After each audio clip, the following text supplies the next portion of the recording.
Notre première conférencière, c'est Madame Tatiana Novosiolova. Madame Tatiana Novosiolova qui vient de l'université de Bradford et qui travaille dans le centre de recherche de désarmement et que j'invite donc au pupitre pour nous faire la première conférence autour de The Creation of the Contagious H5N1, Influence, Virus, Application for Awareness Raising and Education of Life Sciences. Donc 45 minutes de première conférence. La deuxième conférence elle sera donnée par Maureen Ellis et après on fera une pause café avant d'entamer les deux autres conférences.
Form of bioterrorism, simple yet devastating.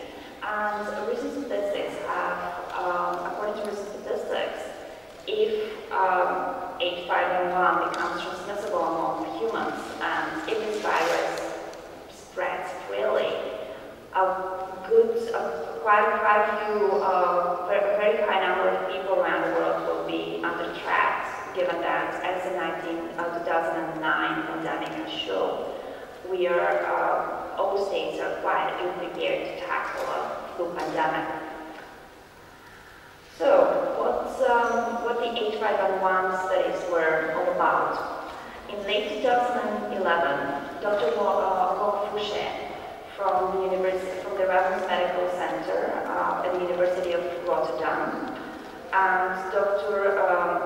Yoshihiro Kawaka from the University of Wisconsin-Madison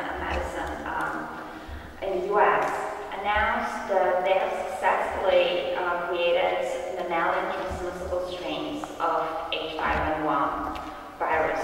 So basically, they produced 2 strains of the bird flu that showed transmissibility in ferrets by droplets. And the manuscripts describing the studies were then submitted for publication to Science and Nature, respectively. Both studies were funded by the US government, and the moment studies were received at the journals, there was quite a big debate on whether they should be published or not.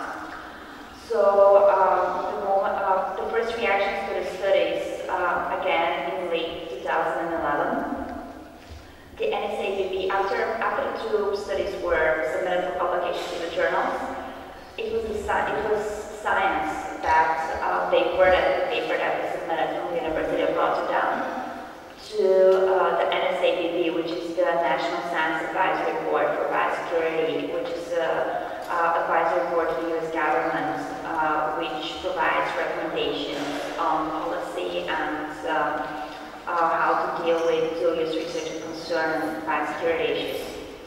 So back in late 2011, the NSABB published a statement and recommended that both manuscripts are published only in redacted form without the materials and method sections, so that they cannot be replicated.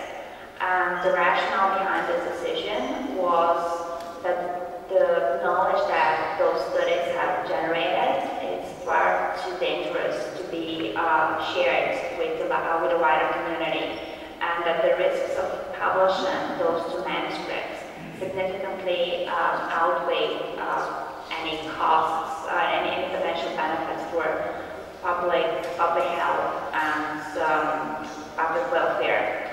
And here is a quote from the NSABB statement that was formally published both in Science and in Nature, that because the NSABB found that there was significant potential for harm in fully publishing these results, and the harm exceeded the benefit of publication, we therefore recommended that the work is not communicated in an open forum.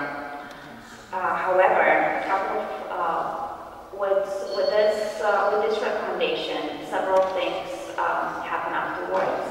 In early 2012, virologists led by the 2 lead scientists from the University of Rotterdam and University of Madison, Wisconsin, announced that they are halting any research on H5N1 influenza, and that they announced voluntarily a moratorium on any research involving mammalian transmissible H5N1. And then in mid-February, the WHO, the World Health Organization, summoned a meeting in Geneva to discuss the most urgent issues, among which was publication and how to move forward from the debate that the 2 manuscripts have spurred. The conclusion of this 2-day meeting, which was a closed meeting in the sense that 22 participants were invited. 21 of them were people directly involved in the the lead scientists from the US and from the Netherlands were there, along with some of the funders from the National Institute of Health. And among the participants were also renowned virologists around the world. And there was only one ethicist who took part at that meeting.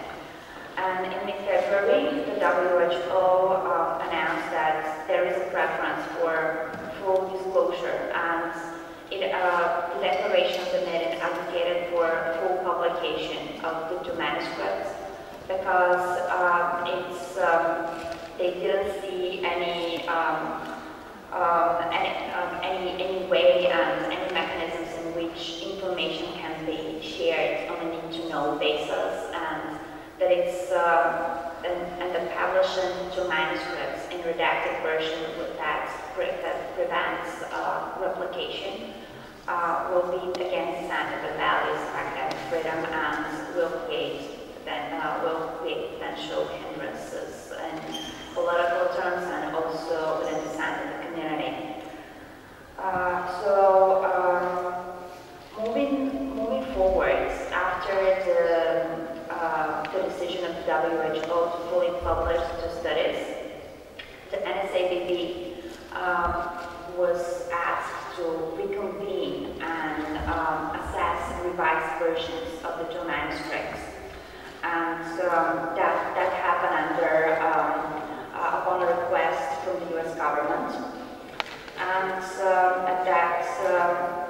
at that meeting that was held in late March, the two revised manuscripts, we have, at that meeting, the two lead scientists from the US and from the Netherlands were present, and they presented papers and presented additional information to the board members. And at that meeting, after that meeting, the NSABB decided to revise its position, and it advocated for the full publication of both manuscripts. And while it fully endorsed and unanimously endorsed the publication of the study conducted in the US by the team led by Dr. Yoshihiro Kawaka, it was with a vote 12-6 among the NSABB board members that the paper produced by Dr. Ron Pouchet was approved for publication. And then another issue arose surrounding the Dutch paper.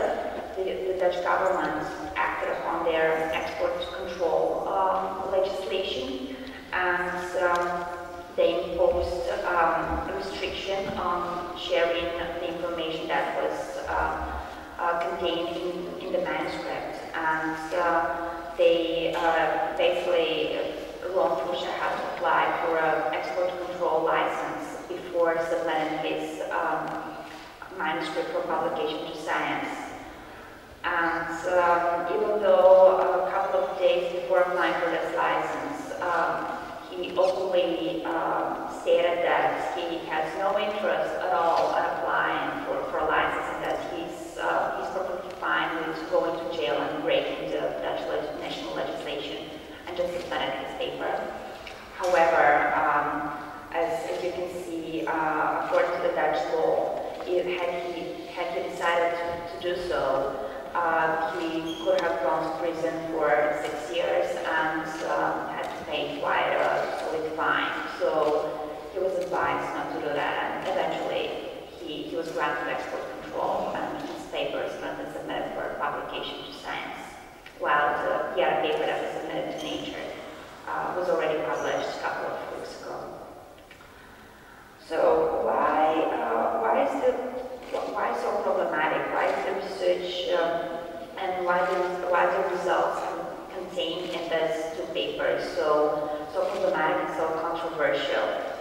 Part of the reasons, the main reason is that both experiments were thought to raise significant dual-use concerns. Going back to 2004, when the so-called Think report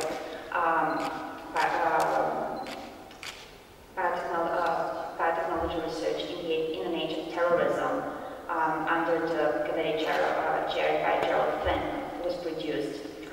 some classes of potentially dangerous research were identified. And among these classes of so-called experiments of concern were those three. Experiments that would increase the transmissibility of a pathogen, experiments that would alter the host range of a pathogen, and experiments that would enable the weaponization of a biological agent or a toxin. And as you can see, there were a lot of people believed that the two experiments that were conducted on the H5N1 virus at least fell into two of those categories, at least 4 and 5. And there were also those who would expand and say that it was also potentially a weaponization of potentially dangerous virus, given that by increasing its transmissibility and making it an aerosol, transmissible by aerosol, by droplets, this potentially allows the weaponization of the agent. So this was part of the reasons why those two studies were deemed so controversial.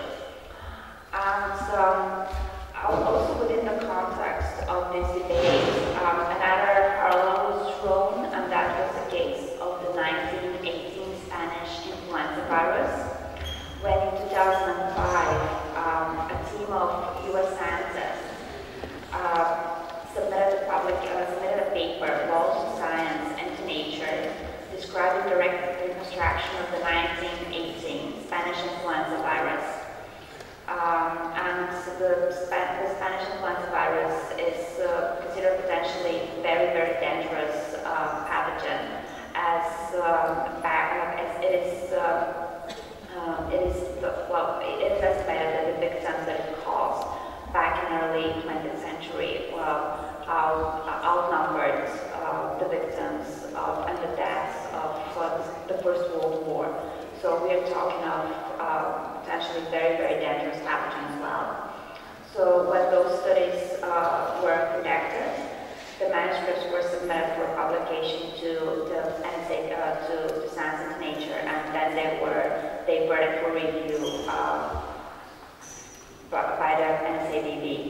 And interestingly enough, the NSABB then recommended unanimously that this study should be published in full, and there is no concern, and it's fine with the publication to go ahead.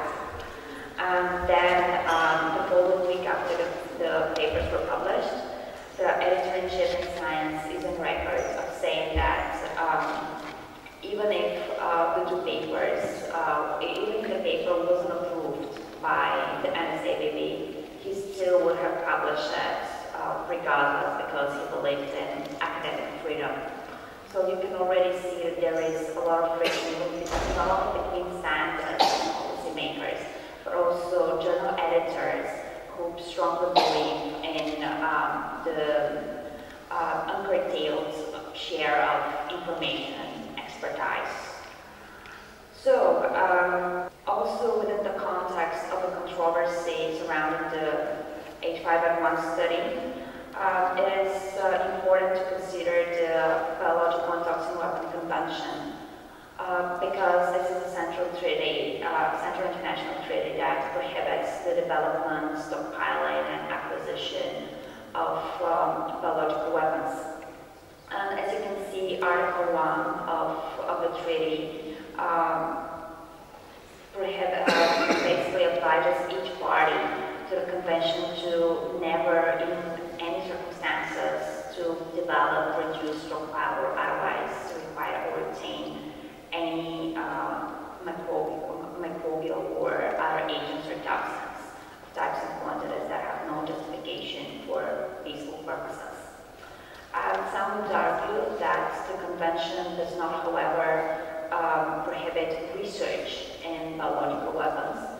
That's not the case, however, because ever since 1991, at the third review conference of the Biological and Toxin Weapon Convention, there has been a common understanding of Article 1, which refers that the conference notes that experimentation involving open-air release pathogens or toxins harmful to humans, animals, and plants that have no justification for prophylactic, protective, or peaceful purposes is inconsistent with the undertakings contained in Article 1. So basically, aerosolization of pathogens with no clear justification for peaceful purposes can also be said that it's deemed inconsistent and it's a violation of the convention.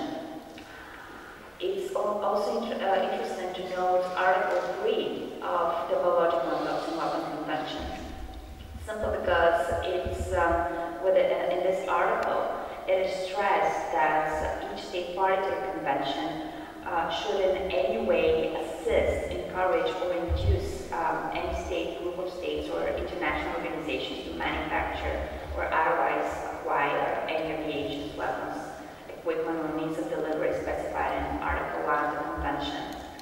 And as you can see, given the concerns raised by the aerosolization of a highly dangerous and highly lethal virus, such as the bird flu H5N1, and given that those studies that were conducted in the Netherlands and in the US potentially increase transmissibility, stability, and it made the virus far more easier to transmit by the air. It raised serious concerns also for the BTW, for the Biological Weapons Convention. And some have argued that the research plans counter, at least, if not to the letter, then at least to the spirit of the treaty, which is the main treaty fostering the norm on biological non-proliferation that we currently have. So why is the H5N1, or is that the H5N1 research and the creation of the mammalian transmissible virus a cause of concern? According to two board members of the NSABB, David Trellman and Stanley Lemon, it is because what they stated is the problem is the transmissibility. We've got a virus that is currently limited in its transmissibility via species. It's transmissible between birds, or it has, if it's being documented, it has jumped to other species but not to humans. So far we have no registered case of human-to-human transmissibility of bird flu, and creating a virus that is transmissible in ferrets, which is the best model for studying influenza virus transmissibility, already creates quite serious concerns. Not least because work with those viruses has been conducted in BSL-3 laboratories, and such laboratories are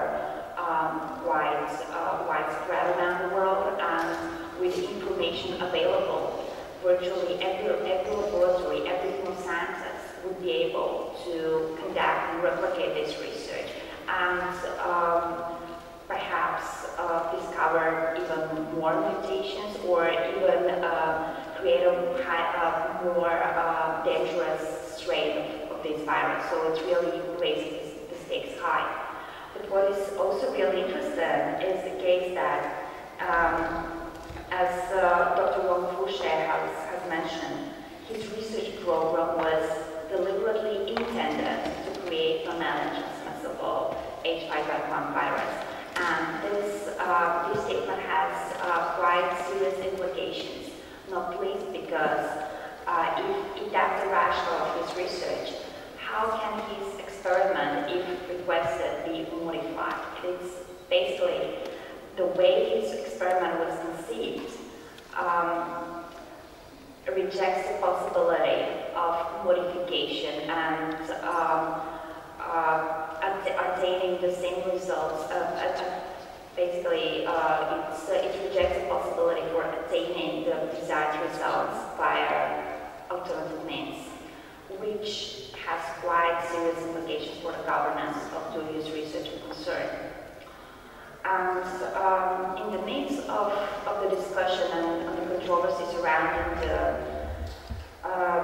H5N1 debate, a senior lawmaker, Congressman Sensenbrenner from the US Congress, has stepped in and asked some very inconvenient and very difficult questions to the President Obama's administration and to his science policy advisors team. And some of those questions include how the NSABB has weighed the potential risks and benefits, what systems exist to identify and control early-stage dual-use research, what is the government's current system for disseminating legitimate dual-use research worldwide, and what is the existing system of the National Institute of Health for review of dual-use research of concern, and why did it fail to identify the studies before they have reached the publication stage.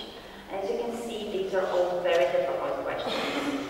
And they were followed by another letter that was sent in late April, again by a congressman, this time to the National Institute of Health, to Dr. Collins, the director of the National Institute of Health, and where the follow-up questions were mainly directed towards the new policy, that oversight policy that was proposed by the US government on 29th of March. So here it is.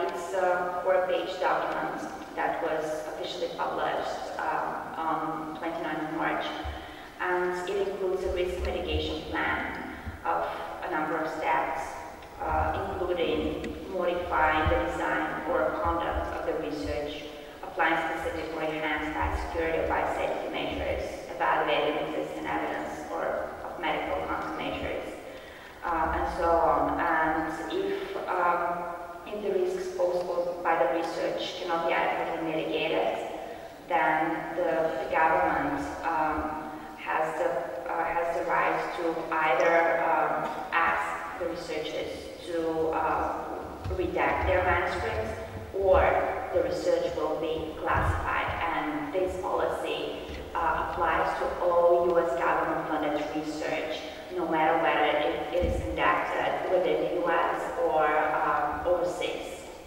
And I just would like to draw your attention to point 1 of this mitigation plan, which includes modification of the design and conduct of the research. And as I previously mentioned, it's very important that when Montouche submitted his funding application to get the money for conducting his study, clearly stated that his rationale and what he wants to achieve with his experiment is to create mammalian transmissible influenza virus.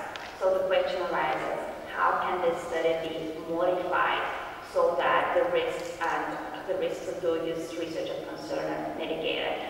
At least it is our contention that such modification is highly, it's very much impossible, or the whole conception of the project should be changed, and the desired outcomes cannot be achieved by any alternative means. Which again goes back to some of the other concerns that were raised by other scientists, whether this research should have been performed in the first place. So, in a report that was published in 2007, the National Science Advisory Board for Biosecurity outlined the criteria for dual-use research and how such research can be identified.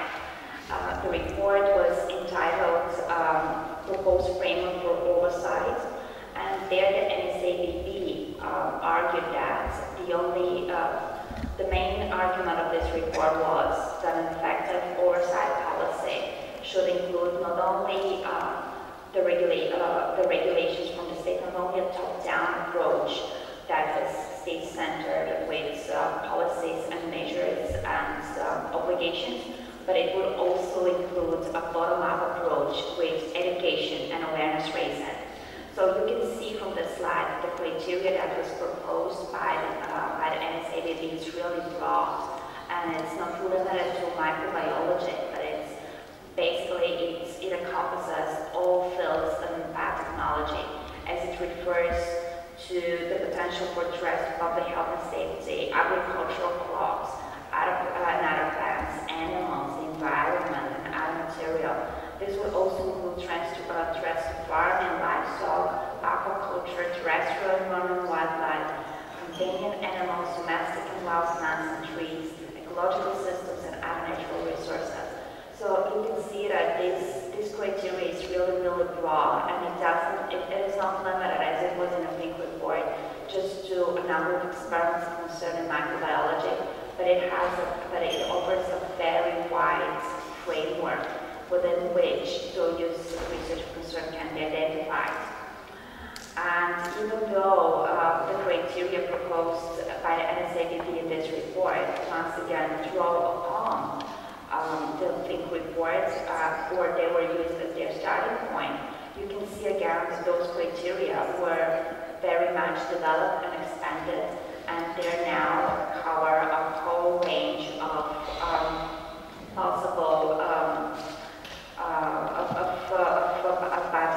biotechnology branches and also some fields of research, because, for example, it includes the enhancement of harmful consequences of pathogen or toxin, no matter whether that's directed by livestock, against livestock or humans or plants, as well disrupt immunity or effectiveness of immunization without political or agricultural justification.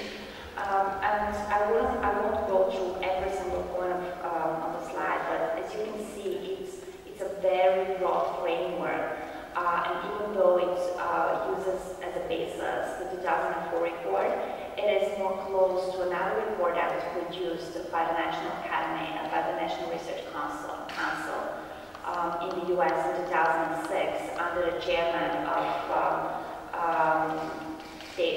David Krellman, the so-called Relman report, Globalization, Biosecurity, and the Future of Life Sciences, which takes a very all-inclusive approach towards identifying dual-use research and concern, and rather than focusing on specific experiments, it looks at different ways in which innovation and innovative technologies and emerging practices in life sciences can be used for harmful purposes. So what is also identified in this report that the NSABB published, it's, as we refer to this colloquially as the snake. So when we're talking about dual-use research and concern, it's very important that any concerns regarding the potential for harm of scientific research are addressed in different stages of research, so that we have this holistic approach.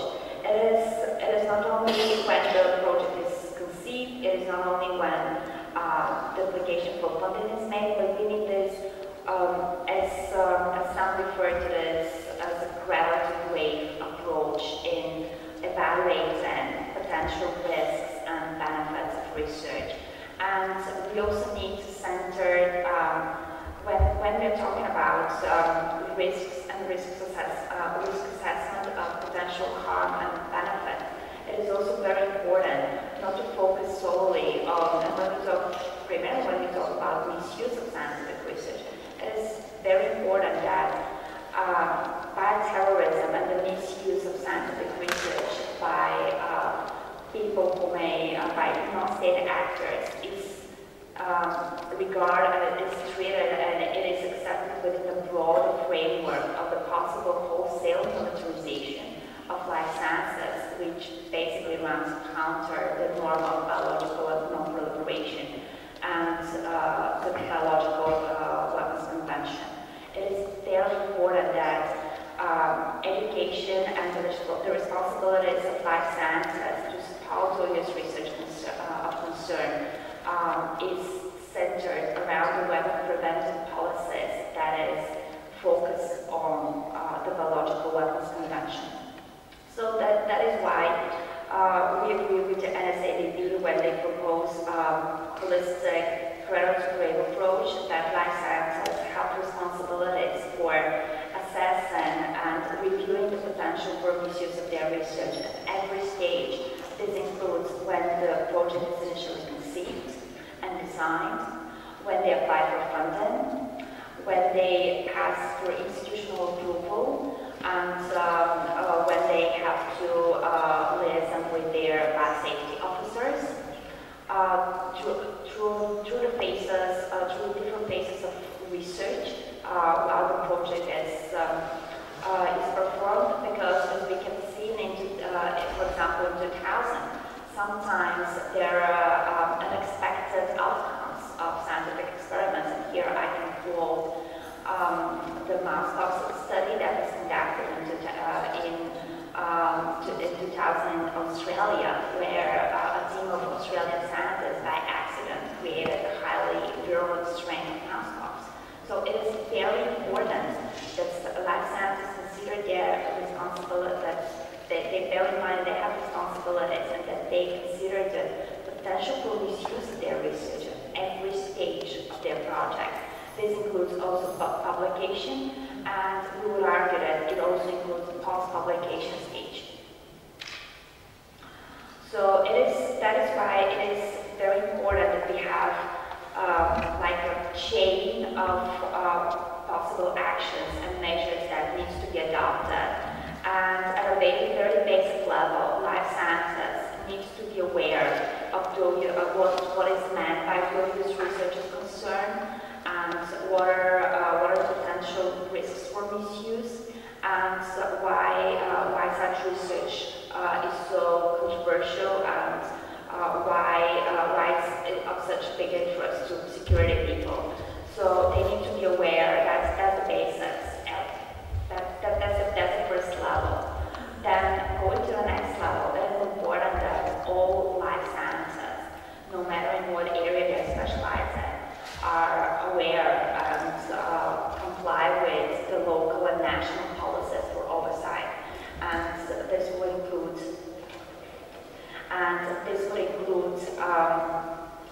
their local measures, advice from the fire safety officers, and also national legislation.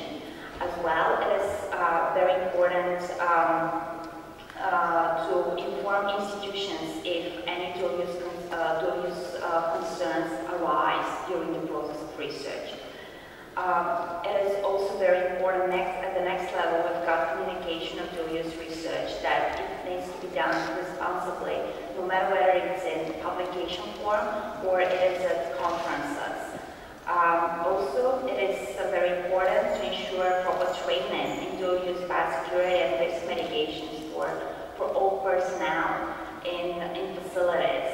And the final product of this chain eventually will be a holistic cradle-to-grave assessment of dual-use research of concern, and that will help to foster the culture of responsibility among the life science community. Briefly, again, in their report, the NSABP have described a very broad risk assessment framework. And while it is important to have a proper risk assessment framework, it is also very important to have clear criteria of what this framework should be based on, and what is the benchmark against which potential threats and benefits are actually calculated. So to briefly conclude, it is very important that for when we talk about oversight and education of dual-use research, it is very important that in order to prevent large-scale militarization of the life sciences and to foster the norm of biological non-proliferation and to sustain this norm, it is very important that the responsibilities of research should be seen within the broader framework of the weapon preventive policies centered on the BTWC. And it is essential that those engaged in the life sciences become fully aware of their responsibilities under the Biological Weapons Convention so that they can contribute their expertise to strengthening the biological weapons non-proliferation regime and also contribute their expertise to the development of national and local policies, mechanisms, and regulations for oversight. And here is the letter that was sent by Michael Osterholm going back to the H5N1 controversy. Dr. Michael Osterholm is a member of the NSABB, and shortly after the meeting that was held in late March, he sent a letter to the U.S.